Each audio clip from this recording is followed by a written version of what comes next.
تو ان سے ارشاد فرمایا کیوں بیٹھے ہو, کیا تیر نکالنا چاہتے ہو؟ ساتھیوں سے کہا, ساتھیوں نے کہا امیر مومنین ہم تیر نکال چکے جب آپ نماز میں تھے. حضرت علی نے کہا مجھے پتہ نہیں لگا, مجھے خبر نہیں ہوئی. ایک صحابی اپنے گھر میں نماز پڑھ رہے ہیں, برابر ان کا بچہ سو رہا ہے, چھت میں سے سانپ نکل کے بچے پہ لپٹ گیا.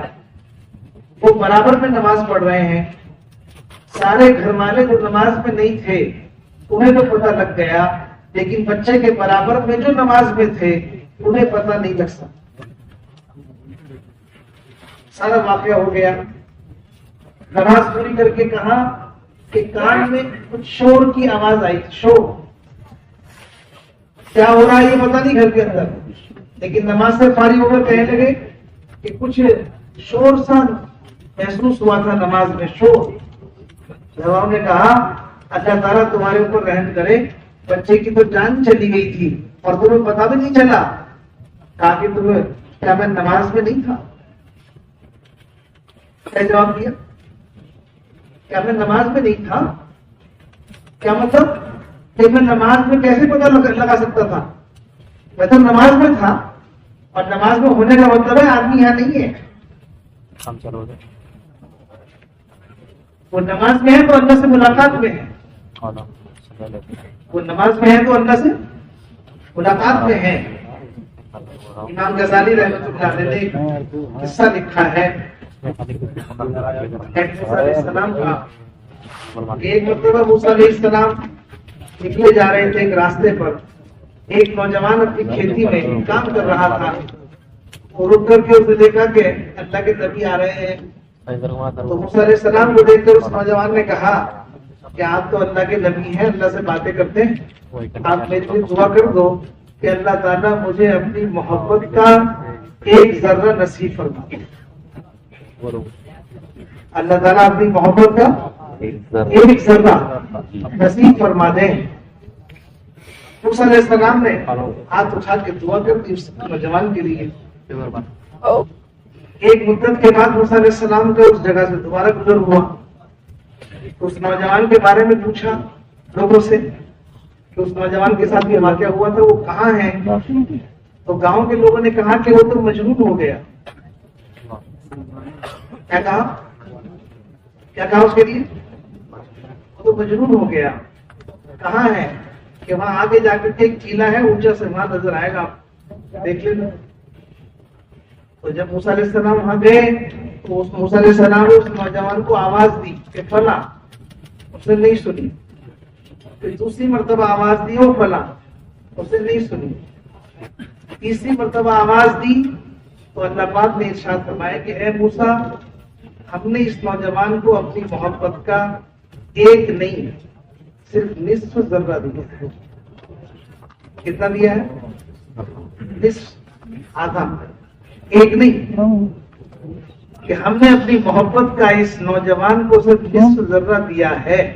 اگر تلوار لے کر تم اس کے جسم کو پورا کاٹ دو گے تو بھی اسے پتہ نہیں چلے گا. تو بھی اسے پتہ نہیں. اللہ کی معرفت, اللہ کا تعلق, اللہ پاک کی محبت کیا ہوتی ہے تو نماز میں ہوگی. نماز اس کے لیے ہے, نماز اس کے لیے.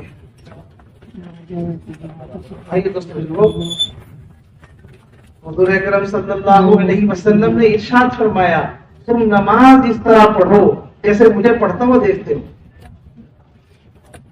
ابو بکر صدیق رضی اللہ تعالیٰ عنہ کی نماز ہو بہو ایسی تھی. تو کتاب میں آپ کی نماز کا رکوع بیان کیا گیا کہ آپ جب رکوع کرتے تھے تو پرندہ آ کے بیٹھ جاتا تھا آپ کی کمر کو. پرندہ کسی حرکت والی چیز پر نہیں بیٹھتا, بے حرکت چیز پر بیٹھتا. تو رکوع ہوتا تھا تو آپ کی کمر پہ آ کے پرندہ بیٹھ رہا ہے. سوچو کیسی نماز ہو. ہمارا اللہ کے راستے میں نکلنا 4 مہینے کے لیے اپنے گھروں سے اس نماز کو سیکھنے کے لیے ہے جو نماز صحابہ پڑھتے تھے. انہی کی جو نماز ہم پڑھ رہے ہیں اسی سے کام چلانا ہے. اس نماز کی جستجو کریں گے، ہم اس نماز کی کوشش کریں گے، ہم اس نماز کے لیے اپنی جان کھپائیں گے اللہ کے راستے میں نکل کر، جو نماز صحابہ پڑھ گئے. ہم اللہ کے راستے میں اس سے نکل رہے ہیں. اس کے لیے کیسے محنت ہوگی؟ اس نماز کے لیے ایک محنت ہے نماز کی، جیسے ایمان بنانے کی محنت ہے ایسے ہی نماز کو بنانے کی محنت ہے. نماز کے بنانے کی محنت میں سب سے پہلے اللہ کے راستے میں نکل کر دوسروں کو نماز کے لیے تیار کرو. دعوت، عمل کو جاندار بنانے کا پہلا کام ہے دعوت، کہ دوسروں کو نماز کے لیے تیار کرو. جو آدمی دوسروں کو نماز کے لیے تیار کرنے میں لگے گا اللہ پاک اس کی نماز کو جاندار بنائے. ایک کام تو یہ کرنا. دوسری محنت ہے نماز کے ظاہر اور باطن کو صحیح کرنا. نماز کا ظاہر قرآن کا پڑھنا، رکوع اور سجدے کی تسبیح کا پڑھنا، التحیات درود شریف کا پڑھنا، نماز کے مسائل کا علم ہونا. ان باتوں سے نماز چھوٹ جاتی ہے، ان باتوں سے نماز باقی رہتی ہے، ان سب کا علم ہو. یہ نماز کا ظاہر ہے. قرآن صحیح ہوگا نماز صحیح ہوگی، رکوع صحیح ہوگا نماز صحیح ہوگی، سجدہ صحیح ہوگا تو نماز صحیح ہوگی. جو کچھ نماز میں پڑھا جاتا ہے وہ صحیح پڑھیں گے تو نماز صحیح ہوگی. اس لیے اللہ کے راستے میں نکل کر نماز کے ظاہر کو بھی صحیح کرو. دوسری محنت ہے نماز کے باطن کی. نماز کے باطن میں کامل اور مکمل نماز کے 2 درجے ہیں، صرف 2 درجے، تیسرا نہیں ملے گا ہمیں. 2 درجے. پہلا درجہ یہ ہے کہ نماز پڑھنے والے کو اس دھیان کے ساتھ نماز پڑھنی آ جائے کہ میں اللہ کو دیکھ رہا ہوں. اور اگر یہ دھیان نصیب نہ ہو تو اس دھیان کے ساتھ نماز پڑھنی آ جائے کہ اللہ پاک مجھے دیکھ. یہ ہے دوسرا اور آخر درجہ. مولانا یوسف صاحب رحمت اللہ علیہ فرماتے تھے کہ نماز کے اندر 4 حالتیں ہیں: قیام، رکوع، سجدہ اور التحیات. یہ 4 حالت. ان چاروں حالتوں میں ہم نفل نمازوں میں نیت باندھ کر نماز کو جاندار بنانے کی مشق کریں. ان چاروں حالتوں میں کم از کم 3 مرتبہ اللہ کا دھیان لانے کی محنت کریں. میں اللہ کو دیکھ رہا ہوں. قیام میں بھی، رکوع میں بھی، سجدے میں بھی، التحیات میں. 3 مرتبہ مشق کرو اللہ کا دھیان لانے. میں اللہ کو دیکھ رہا ہوں، میں اللہ کو دیکھ رہا ہوں. یہ ہے مشق. اس سے نماز ہماری جاندار ہو. نماز کے ظاہر کو بھی صحیح کرنا، نماز کے باطن میں بھی جو صحیح دھیان ہے اس کو لا. اور اللہ پاک سے رو کے وہ نماز جو صحابہ پڑھ کے گئے ہیں اس نماز کے لیے رو کے دعا مانگنی اللہ پاک سے. اے اللہ ہمیں وہ نماز نصیب فرمانا. کریں گے انشاءاللہ. یہ وہ نماز ہے جس نماز کے ذریعے سے بندہ اللہ کے ہاں قیمتی بنے گا. اس کے لیے اللہ پاک نے قرآن میں فرمایا ہے کامیاب ہو گئے وہ لوگ جنہوں نے اپنی نماز میں خوشو پیدا کر دی. نماز والوں کے لیے کہا ہے، نماز والوں کامیاب بتایا گیا ان لوگوں کو، ان نماز پڑھنے والوں کو جنہوں نے نماز میں اپنا دھیان بنا لیا. اس لیے بھائی دوستوں بزرگوں، ایک ایمان ایک نماز دونوں کے لیے محنت ہے. تیسری صفت ایک ہمیں اپنے اندر لانی ہے، وہ صفت ہے علم اور ذکر. علم، بندہ اللہ کے یہاں علم سے قیمتی بنے گا، جہالت سے نہیں. ذکر سے قیمتی بنے گا، غفلت سے نہیں. تو علم کی کیا صفت ہے جو ہر ایمان والے کے اندر پیدا ہونی چاہیے؟ بھائیو دوستو بزرگوں، اصل علم کسے کہتے ہیں؟ اصل علم وہ ہے جس سے اللہ کی پہچان، جس سے اللہ کی پہچان. دنیا کی ہر چیز علم نہیں ہے، دنیا کی ہر چیز علم نہیں ہے. اصل علم جو ہے وہ اللہ کی معرفت، اللہ کا تعلق، اللہ کی ذات و صفات کا یقین جس علم کے ذریعے سے پیدا ہو وہ علم اصل ہے، اور وہ علم ہے قرآن حدیث کا، وہ علم ہے قرآن حدیث کا۔ ایک ہے اللہ کی بنائی ہوئی چیزوں کو جاننا، ایک ہے اللہ کی بنائی ہوئی چیزوں کو جاننا، لوگ اسے سائنس بھی کہتے ہیں، دنیا میں اس کو سائنس بھی کہا جاتا ہے، بنی بنائی چیزوں کو پہچاننا ایک ہے، اور یہ بنی بنائی چیزیں خود نہیں بنی ہیں، یہ ساری چیزیں اللہ نے بنائی۔ ایک ہے اللہ کی بنائی ہوئی چیزوں کو جاننا، اور ایک ہے اللہ کو جاننا۔ اللہ کو جاننا ایمان ہے، اللہ کو جاننا ایمان ہے، اور اللہ کی بنائی ہوئی چیزوں کو جاننا سائنس ہے۔ نجات سائنس میں نہیں، نجات ایمان میں ہے۔ ہماری جو مغفرت ہے، جو نجات ہے، جو ہماری کامیابی ہے، وہ ایمان میں ہے۔ اللہ تعالیٰ نے یہ دنیا کی چیزیں اس لیے بنائی ہیں کہ ان بنی ہوئی چیزوں سے اللہ کو پہچانو، یہ نہیں ہے کہ ان چیزوں کو پہچان کر ان چیزوں کے حوالے ہو جاؤ، اور ان چیزوں کو پہچان کر اپنا تعارف کراؤ کہ ہمیں جانو ہم کون ہیں، اور ہمیں پہچانو ہم کون ہیں۔ اپنے آپ کو جنانے کی محنت نہیں ہے، اپنے آپ کو اپنی پہچان کرانے کی محنت نہیں ہے، اللہ کو پہچاننے کی محنت ہے، اللہ کو جاننے کی محنت ہے۔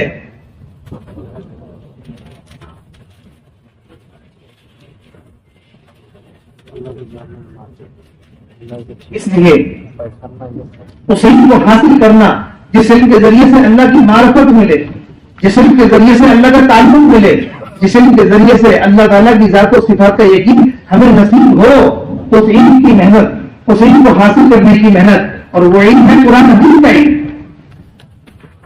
اللہ کے راستے میں نکل کر تعلیم کے حلقوں میں بیٹھو، اللہ نے جو فرمایا اسے سنو، رسول نے جو فرمایا اسے سنو۔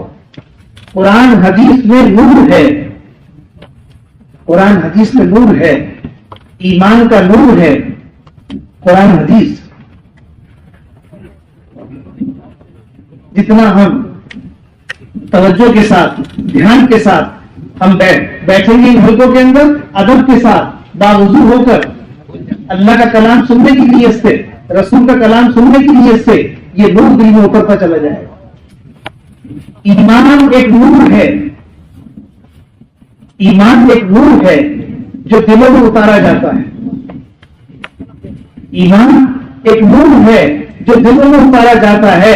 اللہ کی ذات سراپر نور ہے، جو نور اللہ کی ذات میں ہے وہ نور مومن کے دل میں اتارا جاتا ہے، وہ نور مومن کے دل میں اتارا جاتا ہے بقدر محنت، بقدر مشقت، بقدر محنت ہوگی تو وہ اللہ کی ذات کا نور مومن کے دل میں آئے گا۔ مولانا الیاس صاحب رحمۃ اللہ علیہ فرماتے تھے یہ دنیا عالم اصغر ہے اور مومن کا دل عالم اکبر ہے، مومن کا دل عالم اکبر ہے، اور دنیا عالم اصغر ہے۔ اس دنیا میں اللہ تعالیٰ اپنے نور کی ایک تجلی ڈالے تو یہ دنیا اسے برداشت نہیں کر سکتی۔ موسیٰ علیہ السلام کے لیے اللہ نے اپنے ایک نور کی تجلی طور پر ڈالی تو سارا کا سارا طور جل گیا۔ دنیا میں اتنی طاقت نہیں ہے کہ یہ اللہ کے نور کی ایک تجلی کو برداشت کر سکے، لیکن اللہ تعالیٰ اپنی ذات عالی کا جو نور ہے وہ مومن کے دل میں اتارتے ہیں۔ مومن کا دل وہ ہے جس میں اللہ بات آتے ہیں، یہ دل کی طاقت ہے، یہ دل کی طاقت ہے۔ اس لیے ایمان کی جگہ دل کو بنایا گیا ہے، اور دل کو دنیا سے زیادہ طاقتور بنایا گیا ہے، چونکہ مومن کے دل میں اللہ پاک آتے ہیں۔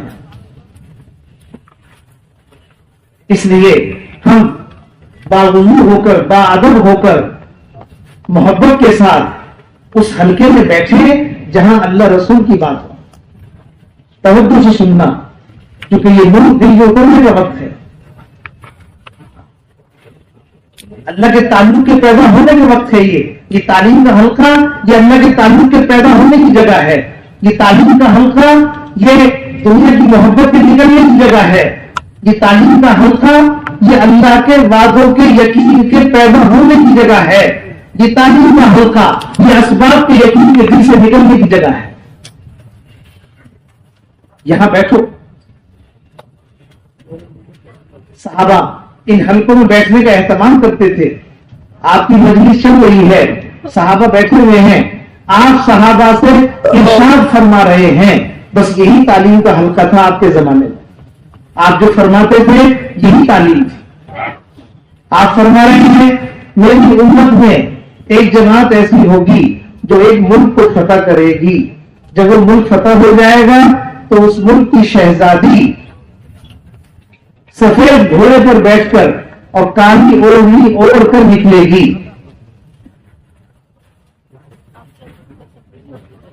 ان کا نام بھی بتایا,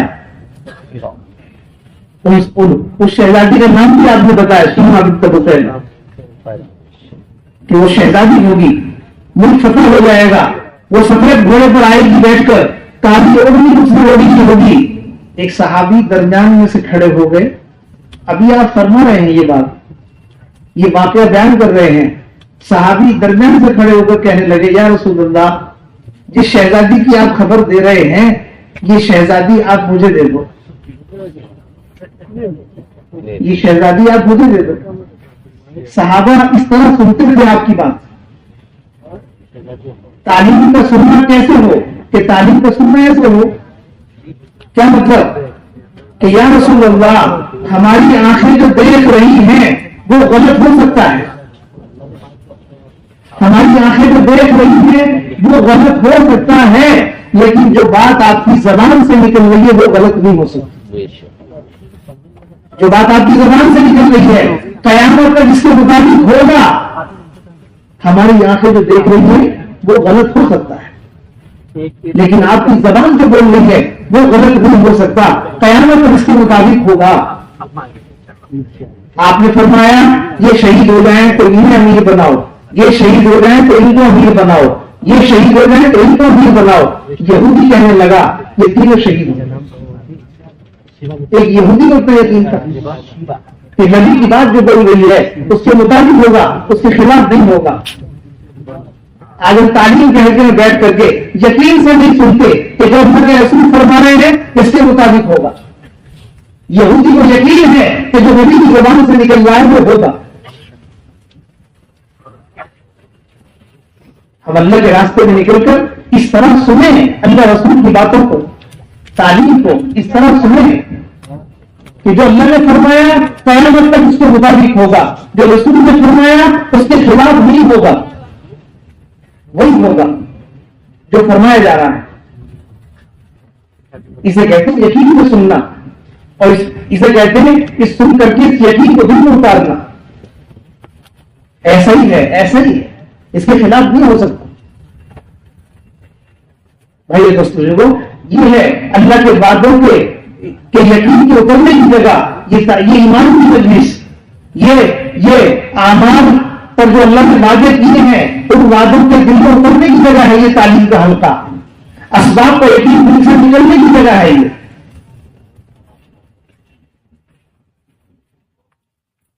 اس لیے اس علم کو حاصل کرنے کی محنت, اللہ کے راستے میں نکل کر اس علم کو حاصل کرنا, تو جو یقین بن کے ہمارے دل میں اتر جائے. یہ قرآن حدیث کو اتنی توجہ دھیان سے سننا کہ سارا کا سارا قرآن حدیث ہمارے دل میں یقین بن کے اتر جائے, یقین بن کے اتر جائے.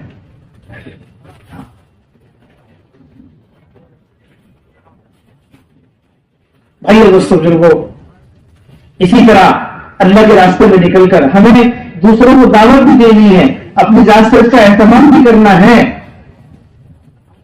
ایک صفت اپنے اندر پیدا کرنی ہے اللہ کے راستے میں نکل کر ذکر کی. بھائی دوستوں بزرگوں, اللہ کے نزدیک بندہ قیمتی بنے گا اللہ تعالی کے دھیان سے اور اللہ کی محبت سے. اللہ کا ذکر اللہ کی محبت کے ملنے کا ذریعہ ہے. اللہ کا ذکر کہ اللہ کے ذکر سے اللہ کی محبت پیدا ہوگی. اگر اللہ کا نام لینے کی فرصت ہمارے پاس نہیں ہے تو اللہ کی محبت نہیں آئے گی. ہمارے پاس اتنا بھی وقت نہیں ہے کہ ہم اللہ کو اللہ کے دھیان کے ساتھ یاد کر سکیں. صبح سے لے کے شام تک اتنی لمبی زندگی ہمارے پاس ہے اور اتنی باتیں کرنے کی ہمیں فرصت ہے اور اپنی زبان سے اتنی باتیں کہنے کی ہمارے پاس فرصت ہے، لیکن اس زبان سے اللہ کا نام لینے کی فرصت نہیں.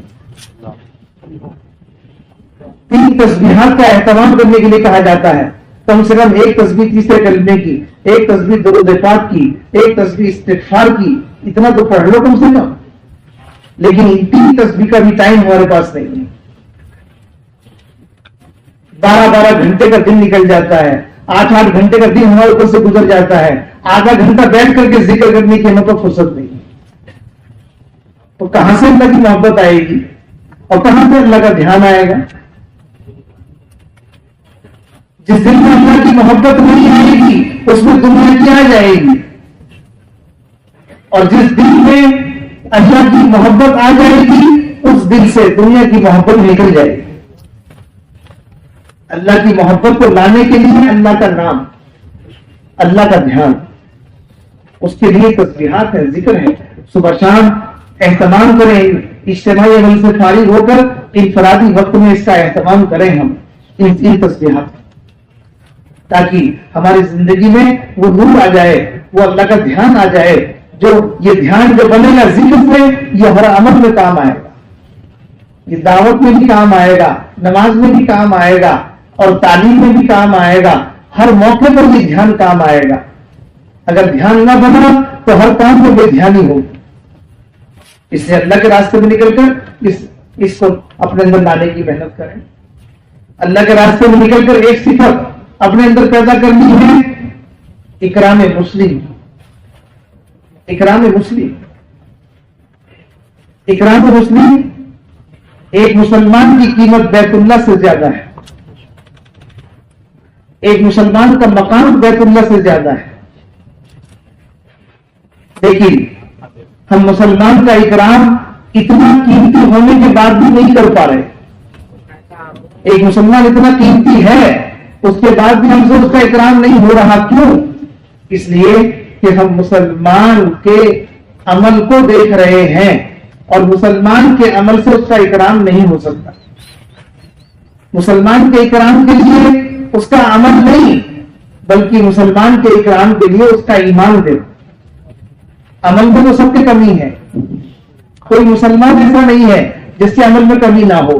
حدیث کا فیصلہ ہے کلکم خطاؤن، کہ تم سارے کے سارے خطا کار ہو. کوئی مسلمان ایسا نہیں ہے جس میں کمی نہ ہو. بے عیب اور پاک صرف اللہ کی ذات ہے، باقی سب میں کمی ہے. لیکن کہ ایک مسلمان میں کتنی ہی کمی کیوں نہ ہو، تلاش کرو گے تو اس کے اندر اچھائی کا پہلو ہے. تلاش کرو، اچھائی کا پہلو ملے گا، چاہے کتنی کمی کیوں نہ ہو.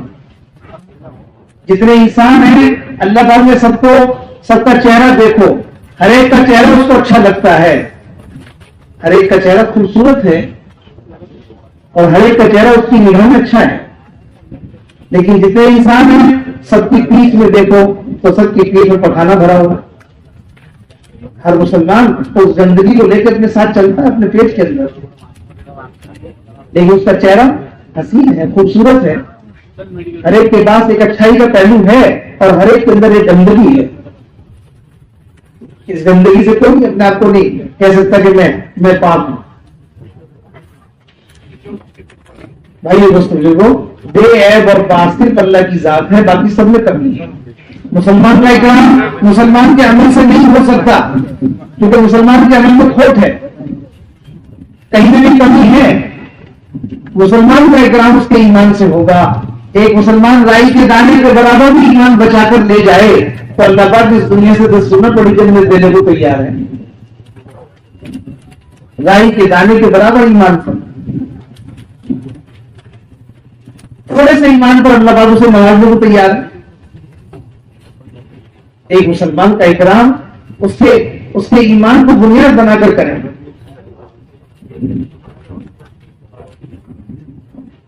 ہمیں کسی مسلمان کی کمی کو نہیں دیکھنا، کسی مسلمان کی کمی کو نہیں دیکھنا. دیکھنے کی عادت ہی نہیں ڈالنا. جو آدمی دوسروں کی کمی دیکھنے لگتا ہے اس کے اندر سے نیک عمل کی توفیق چھن جاتی ہے. نیک عمل کی توفیق چھن جاتی ہے. اس لیے کسی کی کمی کو مت دیکھو. کمی دیکھنے سے آدمی محروم ہوتا ہے. کمی دیکھنے سے اپنے آپ کو بچاؤ.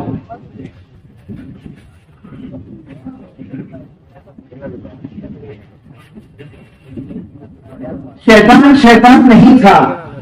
آدم نے کمی دیکھی تو بن گیا. آدم نے کمی دیکھی تو بن گیا. غلط تھا نہیں. اس کے گلے میں ڈالا تو پڑ گیا. جب آدمی دوسروں میں کمی دیکھتا ہے تو کمی دیکھتے دیکھتے خود ہی نیچے گرنے لگتا ہے.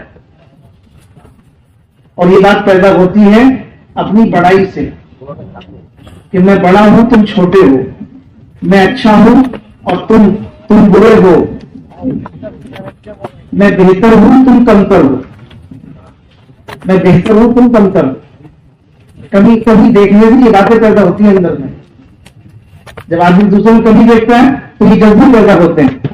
شیطان نے آدم میں کمی دیکھی تو یہ کہا انا خیر منہ, میں تم سے بہتر ہوں.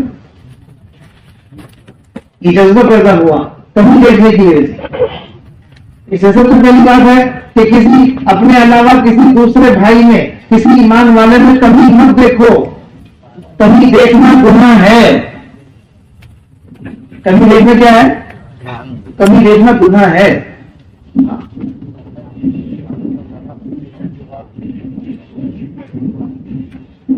اور اگر کمی نظر آ جائے تو ہم دیکھنا تو چاہتے نہیں کسی میں, لیکن نظر پڑ گئی تو کیا کریں گے؟ بولو نا.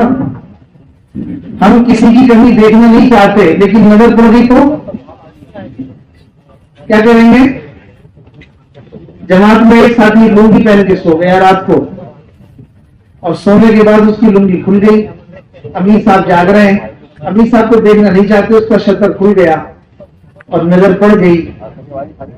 وہ بھی دکھانا نہیں چاہتا, یہ بھی دیکھنا نہیں چاہتے, لیکن نظر پڑ گئی. قیامت تک یہ ہوتا ہی رہے گا. ہمارے پاس آنکھیں ہیں, لوگوں کے پاس کمی ہے, اور اس آنکھوں کا اور کمی کا ٹکراؤ ہوتا ہی رہے گا. یہی آزمائش ہے, یہی آزمائش ہے.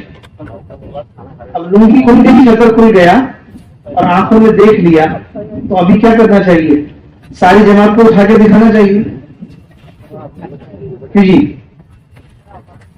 ایک ہے ساری جماعت کو اٹھا کے دکھانا, اور ایک ہے ساری جماعت کو نہیں بلکہ ایک ایک کر کے دکھانا. اور تیسرا یہ ہے کہ اس ساری جماعت میں جو اپنا خاص آدمیوں سے دکھانا.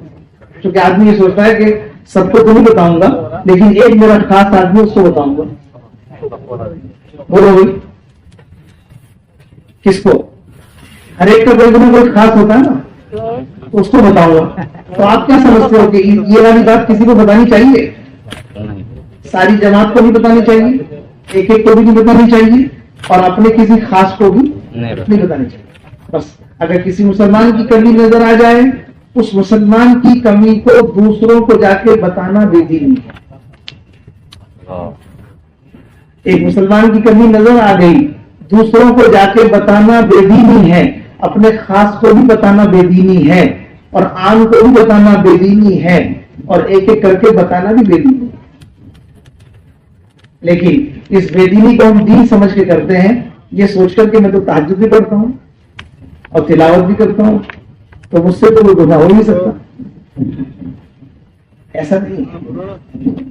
مسلمان کا خیال کرو, مسلمان کا خیال کرو, اس لیے کہ جب آنکھ سے کمی دیکھی جائے گی تو زبان کو بولنا پڑے گا. جب زبان بولے گی تو اسے غیبت کہتے ہیں. کمی دیکھنے سے بچاؤ گے تو زبان نہیں بولے گی. بعض مرتبہ ایسا بھی ہوگا کہ ایک آدمی نے کمی دیکھ کر کے اپنے سینے میں اس کو دبا لیا, لیکن چاروں طرف جو اس کے دوست ہوتے ہیں اس میں بہت سے ایسے بھی ہوتے ہیں جو اسے مجبور کرتے ہیں بتانے پر, جو اسے مجبور کرتے ہیں کہ آپ مجھے بتا دو, میں کسی کو نہیں بتاؤں گا. آپ مجھے بتاؤ, میں کسی کو نہیں بتاؤں. تو پھر اس کو تو بتا ہی دو گے. اس کو یہ جواب دے دو کہ آنکھوں نے دیکھا ہے، آنکھیں بولتی نہیں ہے. آنکھوں نے دیکھا ہے تو آنکھیں تو بولتی نہیں ہے، اور زبان بولتی ہے، اس نے دیکھا نہیں. زبان بولتی ہے. بولتی ہے، اس میں تمہیں کیا بتاؤں، بتانے لائق نہیں ہے. آنکھوں نے دیکھا ہے تو وہ بولتی نہیں ہے، اور جو بولتی ہے اس نے دیکھا نہیں. سمجھے؟ سامنے والے کو مایوس کرو، اور مسلمان کی جو عزت ہے، جو آبرو ہے، اس کی حفاظت کرو. تم کسی کی کمی چھپاؤ گے، اللہ تعالیٰ ہمارے عیبوں پر پردہ ڈال دے گا، اللہ ہماری کمی کو چھپا دے. تیار ہو؟ اس لیے اللہ کے راستے میں نکل کر اپنے سے چھوٹوں کی بھی خدمت کرو اور اپنے سے بڑوں کی بھی خدمت کرو. ٹھیک ہے؟ چھوٹوں کی خدمت شفقت میں، بڑوں کی خدمت ادب میں. آپ گھر میں آئے، پانی پلایا اپنے والد کو ادب میں، بچے نے مانگا تو اسے گود میں بیٹھ کے پلایا شفقت میں. بچے کو بھی پانی پلا رہے ہو، یہ بھی خدمت ہے، اور اپنے والد کو بھی پانی پلا رہے ہو، یہ بھی خدمت ہے. آپ بڑوں کے اپنے سے بڑے کو بھی پانی پلاتے ہو، آپ اپنے سے چھوٹے کو بھی پانی پلاتے ہو، دونوں کی خدمت کرتے ہو، لیکن ایک کی خدمت شفقت میں ہے اور ایک کی خدمت ادب میں ہے. تو اللہ کے راستے میں نکل کر جو آدمی خدمت کرے گا، اس سے آگے کوئی نہیں بڑھ سکتا. اور خدمت کرنے والے سے کسی کو حسد نہیں ہوتا. بیان کرنے والے سے تو ہو سکتا ہے، لیکن خدمت کرنے والے سے سب کو محبت ہوتی ہے. اس لیے اللہ کے راستے میں اگر یہ اکرام مسلم سے جوڑ پیدا ہوگا، اکرام مسلم سے محبت پیدا ہوگی، آپس کا جوڑ پیدا ہوگا، اجتماعیت پیدا ہوگی. کریں گے انشاءاللہ. ایک صفت اپنے اندر پیدا کرتے، وہ توحید مسلم سے آدمی اللہ کی نگاہ میں گر جائے گا. اگر کسی مسلمان کی ہم توحید کریں گے تو ہم اللہ کی نگاہ سے گر جائیں گے. حدیث میں آتا ہے کہ جب میری امت دنیا کو بڑی چیز سمجھے گی تو اسلام کی حیبت اور وقت ان کے دل سے نکل جائے گی، اور جب امر بالمعروف اور نہیں عن المنکر کو چھوڑ بیٹھے گی تو وہی کی برکات سے محروم ہو جائے گی، اور جب آپس میں گالی گلوچ کرو گے تو اللہ کی نگاہ سے بھی گر جاؤ گے. تو ہم کسی کو برا بھلا کہیں گے تو ہم اللہ کی نگاہ سے بھی گر جائیں گے. اس لیے اللہ کے راستے میں نکل کر ہم کسی مسلمان کو برا بھلا نہ کہیں، کسی مسلمان کی توہین نہ کریں. اگر ایسا کریں گے تو اللہ کی نگاہ میں بھی ہماری کوئی قیمت نہیں. اس لیے یہ ہم اللہ کے راستے میں اس لیے نکل رہے ہیں کہ ہم اپنے اعمال کو بچانے کی مشق کریں. کلمہ نماز سے جو اعمال تیار ہوئے ہیں، علم اور ذکر سے جو اعمال تیار ہوئے ہیں، وہ مسلمان کی توہین سے اس کو دینے پڑیں گے. عمل ہم کریں گے، جائیں گے اس کے کھاتے میں. کسی کو گالی دی، کسی کو برا بھلا کہا، کسی کی توہین کی، تو جو ہم نے کلمہ نماز سے اعمال تیار کیے ہیں وہ ان کے پاس جائیں گے، ہمارے پاس نہیں رہیں گے. محنت ساری ہم کر رہے ہیں اور کھاتے میں نہیں جا رہے ہیں، صرف بےگانی کرنے سے. اس لیے اللہ کے راستے میں نکل کر ہمیں اس کی محنت اور مشق کرنی ہے. انشاءاللہ کرو گے. ایک صفت اپنے اندر پیدا کرنی ہے، اخلاص نیت. صحیح نیت صحیح ہے تو تھوڑے سے عمل سے بھی آدمی جنت میں جائے گا، اور اگر نیت صحیح نہیں ہے تو بڑا عمل کر کے بھی جہنم میں چلا جائے، وہ جہنم میں گرا دے گا بڑا عمل. نیت کو دخل ہے. اس لیے جب بھی کوئی کام کرو اس سے پہلے اپنی نیت کو دیکھ لو کہ میری نیت کیا ہے. نیت میں اللہ تعالیٰ کی ذات ہے تو یہ مخلص ہے. اگر نیت میں اللہ کی ذات کے علاوہ کوئی اور ہے تو یہ مخلص نہیں ہے. اخلاص کے لیے ہر ایک کا دل مفتی ہے، کسی سے فتویٰ لینے کی ضرورت نہیں ہے. میرے اندر اخلاص ہے یا نہیں اس کا فتویٰ اپنے دل سے لو. میں کس کے لیے کر رہا ہوں، میرا کرنا کس کے لیے ہے، نماز کس کے لیے پڑھ رہا ہوں، مسجد میں جھاڑو